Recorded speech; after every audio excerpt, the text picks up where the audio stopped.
Hello everyone, কেমন আছেন? আশা করি সবাই ভালো আছেন। প্রচণ্ড মাথা ব্যথা জ্বর নিয়ে চলে গেলাম গায়ত্রীর বিয়েতে। গায়ত্রী আমার ছোট বোন। কথা দিয়েছিলাম বলে চলে গেলাম। গিয়ে দেখি গায়ত্রীকে কি সুন্দর লক্ষ্মী ঠাকুরের মতো লাগছে মেয়েটাকে। গায়ত্রীর সাথে আমার 2019 সালে পরিচয়। আমরা যখন গ্রাফিক ডিজাইনার নিয়ে কাজ করছিলাম। এর ভেতরে 5 বছর আমাদের দেখা, কোনো রকম কথা হয়নি। তার বড় ভাইয়ের বিয়েতেও আমাকে দাওয়াত দিয়েছিল, কিন্তু যেতে পারিনি। তার ভালো সময়ে, ভালো অনুষ্ঠানে আমাকে সবসময় স্মরণ করেছে।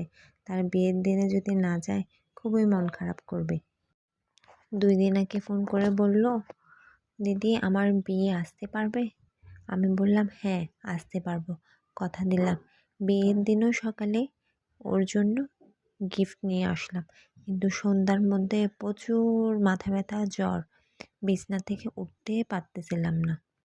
ভেবে নিলাম যেতেই পারবো না।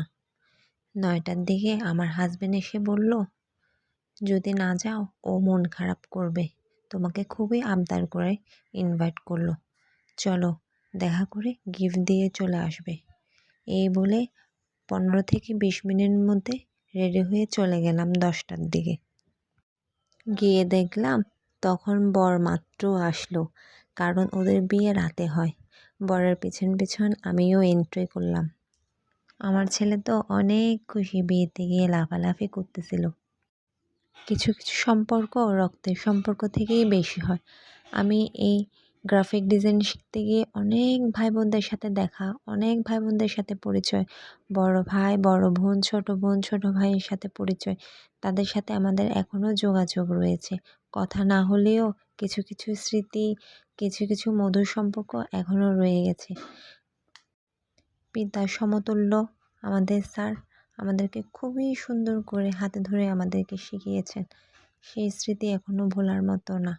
যাই হোক, গায়ত্রীর বিয়েতে যে যেতে পারবো কখনো কল্পনাই করতে পারিনি। খুবই শরীর খারাপ ছিল, যেতে পেরে খুবই ভালো লাগতেছে। আসলে আমার হাজবেন্ড আমাকে অনেক সাপোর্ট করে, ওকে ছাড়া আমি কোথাও যাওয়া সম্ভব না। আর একটু তাড়াতাড়ি গেলে সবার সাথে দেখা হতো, কিন্তু যেতে পারিনি। আমাকে বলেছিল 7টা-8টার দিকে যাওয়ার জন্য, কিন্তু আমি গেলাম 10টায়। যাই হোক গায়ত্রী, তোমার জন্য অনেক শুভকামনা। ভালো থেকো, সুস্থ থেকো, নতুন জীবনে পা রাখছো। মন থেকে তোমার জন্য অনেক শুভকামনা। ভালো থেকো বোন, যেখানে থেকো ভালো থেকো।